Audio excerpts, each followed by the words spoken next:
जो एक्चुअल में तुम्हारा है उसे कोई नहीं छीन सकता है, और जो तुम्हारा है ही नहीं ना, उसे तुम कितना लाख पकड़ने की कोशिश करो, वो तुम्हारे पास आएगा, आके चला जाएगा। And this is the real truth. This is truth about love and relationship also. यार आजकल ना अगर इंस्टा खोलो, यूट्यूब खोलो तो सारे लव डव के ही रील्स भरे पड़े हुए हैं। एक स्वाइप करा कि दूसरा आने लगा, दूसरा कोज़ी-कोज़ी सा होने लगा, और ये सारी जो हम देखते हैं ना, उसने तो हमारा दिमाग और खराब कर रखा है। फोमो होता है, फोमो। सामने किसी को देख लिया ना 2 लोगों को साथ में, लगता है यार मेरा क्यों नहीं है? या मेरी क्यों नहीं है? फिर हम जाते हैं उसे ढूँढने इंस्टा पे, या ऐसे रैंडम बात करने जाते हैं, ढूँढने जाते हैं कि कोई तो मिले और जिसे मैं अपना बोलूँ, जिसके साथ बाइक पे बैठ कर के घूमूँ। क्या सच में यही प्यार है? तुम्हें भी लगता है कि यही प्यार है?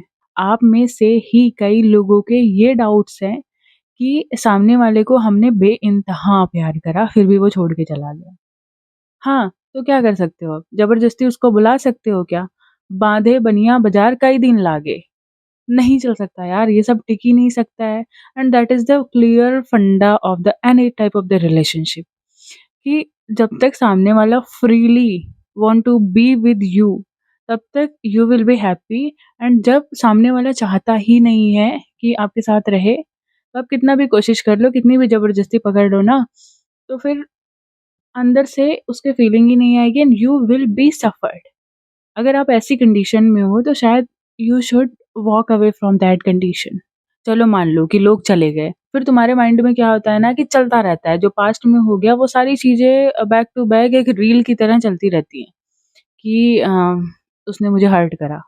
फिर से आप उसी मेंटल फेज़ में चले जाते हो, और फिर लगता है कि यार अभी-अभी हर्ट हुआ है, और फिर वो पेन ना, शायद जो दिल में दर्द होता है, तो वो बहुत भयंकर होता है कि वो जो दिखता नहीं है, और वो इतना दर्द होते रहता है, समझ में ही नहीं आता है कि क्या करें, इससे कैसे छुटकारा पाएँ।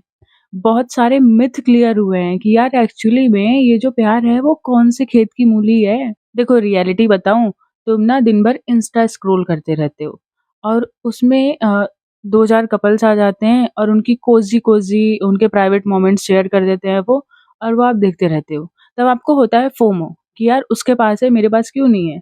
आप जाते हो, फिर लोगों से बातें करने जाते हो, ऐसे रैंडम किसी किन्हीं से भी बात कर लेते हो, और फर्दर बात बढ़ा देते हो। आपको अच्छा भी लग जाता है, you move further. But I think अगर ऐसा है तो that is not the love. And ये चीज़ें ना आप खुद फ़ील कर सकते हो कि ये बस अट्रैक्शन है, और ये थोड़े टाइम रहेगा, ये फर्दर नहीं जा पाएगा। और तुम भी इसी ट्रैप में फँसे हुए हो। दुनिया की सुध ही नहीं रहती है, बेसुध हो जाते हैं। सिर्फ़ एक इंसान दिखता है, सिर्फ़ एक इंसान दिखता है कि दुनिया में कोई है तो सिर्फ़ सामने वाला बंदा है। यही होता है कि जब तुम पूरे प्यार में पागल हो जाते हो तो यही होता है। और मेन जो प्रॉब्लम होती है, मेन जो दिक्कत तब आती है कि जब सामने वाला हमारे एक्सपेक्टेशंस पे खरा नहीं उतरता है, मतलब जो रियलिटी है उसकी वो सामने आती है, तो लगता है यार ऐसा क्यों नहीं कर रहा ये? मैं तो ऐसा सोच के बैठी थी, या मैं ऐसा सोच के बैठा था, पर ये तो अपोज़िट कर रहा है। और तब आपके मेंटल पीस की ऐसी की तैसी हो जाती है। हमारा आधा दिमाग तो ये बॉलीवुड की मूवीज़ और टीवी सीरियल्स ने खराब कर रखा है यार, कि वो क्या दिखाते हैं कि उसने हाथ पकड़ा, उसको कुछ फीलिंग आई, उसने मुड़ के देखा, आँखें चार हुई, और फिर ये प्यार है। सच में ये प्यार है क्या? वो बस पॉज़िटिव साइड दिखाते हैं, एंड एक्चुअल में जब we fail in that situation तो चीज़ें हमें बिल्कुल डिफरेंट लगती हैं। तो शायद ना कुछ प्रैक्टिकैलिटी होती है लाइफ़ की, एंड हमें उसको एक्सेप्ट करना चाहिए और उसी में जीना चाहिए। जो हमारी रियलिटीज़ है ना लाइफ़ की, तो डेली के ये आटा, दाल, चावल ये सारी चीज़ें हैं ना, इसी में रहना चाहिए। ज़्यादा हवा में सपने नहीं बनाने चाहिए। एक और सबसे बड़ा डाउट होता है कि फ्यूचर पार्टनर कैसा होगा, हमारी जो शादी है वो काम करेगी या नहीं करेगी। और ये सारी चीज़ें तुम्हारे कंट्रोल में है भी नहीं। तुमने जितना कोशिश करा कंट्रोल करने की, सारी हाथ से निकल गई ना। तो मेरे हिसाब से अब वो जो यूनिवर्स है, जो भगवान है, या आप जिनमें भी मानते हो ना, उनके ऊपर छोड़ दो। और सच में ना मैंने भी ये सारी चीज़ें कहीं न कहीं से सीखी हैं, and I apply in my real life too, कि जब मुझे कुछ ऐसा फीलिंग आता है तो मैं यही भगवान से बोलती हूँ कि भगवान आप देख लेना, ऐसी-ऐसी मेरे अंदर फीलिंग्स आ रही हैं, अगर ये सामने वाला मेरे लिए है, तो आप ही इसे मेरी लाइफ़ में लेकर के आओ, और अगर नहीं है ना, तो ये जो अटैचमेंट हो रहा है, ये जो फीलिंग्स आ रही है ना, इनको टोटली हटा दो। एंड सच में ये काम करता है। वही होता है ना कि मानो तो देव नहीं तो पत्थर, अगर आप मानते हो चीज़ें में इट वर्क्स फॉर यू। और मैनिफेस्टेशन में भी तो यही सारी चीज़ें तो होती हैं। शादी, रिलेशनशिप, गर्लफ्रेंड, बॉयफ्रेंड, ये सारी चीज़ें ना पूरी लाइफ नहीं है, बट येस इम्पोर्टेंट पार्ट है हमारी लाइफ का।